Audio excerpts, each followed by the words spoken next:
Hello, I'm Dr. Edward, the Healing Vet, and today I want to talk about good behaviour in our pets, how to support, create, and maintain good, or actually what I prefer to call healthy rather than good behaviour in the beautiful animals that we live with. And I'm going to talk a little bit more about dogs today because I find that I get to see a lot more dogs with behavioural issues than I do cats or other animals. But the same principles will apply to everyone. If I'm looking over there, I've got some notes that I'm going to be looking at to keep me on track.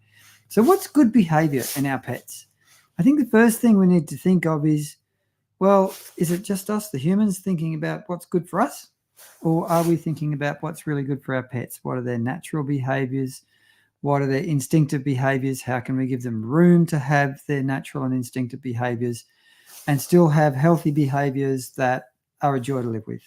You know, animals that can learn easily, animals that can listen to us, animals that can be contained, whether on lead or off lead, so that we have a recall, we have an ability to keep our animals safe and keep them happy. So that's important. Now, when it comes to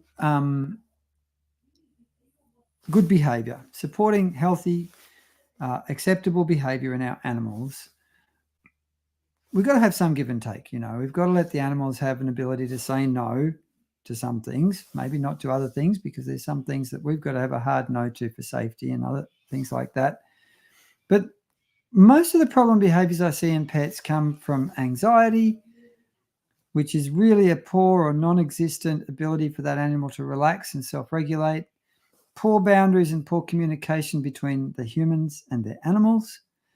Lack of training skills from the humans is another problem with a lot of these animals. Poor socialization is an issue with dogs.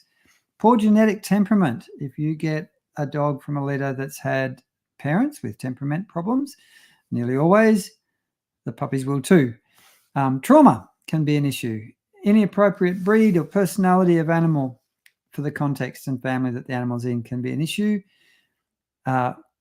Inappropriate numbers and types of ages of animals in the family unit. And the human end of the lead can be an issue when it comes to what we, lack of good behavior in our animals as well. So if there's a lack of presence, if there's a lack of ability to self-regulate in the humans, and if that human's got anxiety, trauma, lack of experience, all those kinds of things, then that can be a big factor in these animals that have got what we call poor behavior.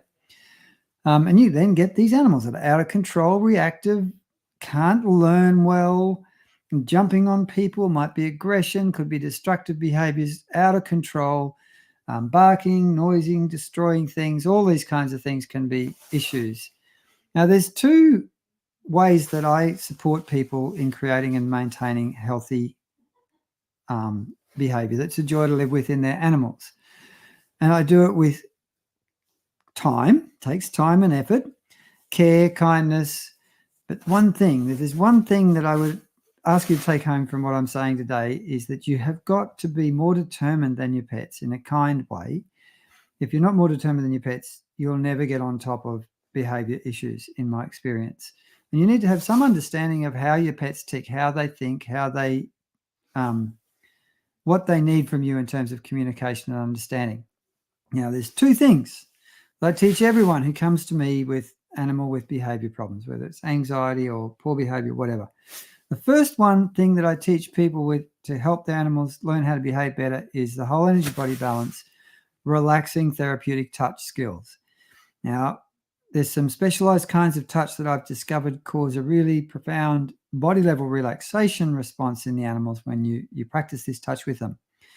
And, you practice this touch with them every day. And every time you use the touch, you move them from kind of where they can't be well behaved because they're too crazy into healthy relaxation. Every time you move them into healthy relaxation, you're teaching their whole body-mind system how to relax and how to regulate. So you're building relaxation and regulatory capacity every time we do relaxing touch. Now, I can teach you how to do this in about 15, 30 minutes online. It's really easy to learn once you know how, like so many really useful things. And the second thing that I want to teach everyone with an animal that has behavior problems is showing the human how to show up and be a strong, benevolent leader. for their pets, and particularly in how to create, express, and maintain healthy boundaries. And, with dogs, most people let their dogs come and jump all over them whenever the dog chooses. The owner, the human, gives up any kind of sovereignty or ownership of their close personal space and just lets the dog decide when they come in and out of personal space. So I teach people how to out their dog. And then we keep the dog out until the dog really respects that, settles down, relaxes, and self-regulates. So this is another very powerful way to teach self-regulation, which I think is one of the most important things that we need to teach all animals that have any kind of behavior problems. But I really want to let you know I have helped hundreds, probably thousands of people with anxious, with badly behaved animals. And I teach them how to do it in a kind way that the animals understand, that teaches the animals how to relax and regulate and calm themselves. It's a lot of fun. If you want to work with me, hit me up with a message here on the socials and or go to thehealingvet.com. Also, please say hi. I'd love to hear what you thought of this video in the comments. Like our channels, share with your friends. All these things help us a lot. So that's it. Good behavior in your pets is very achievable. I'd love to help you create it. Bye for now.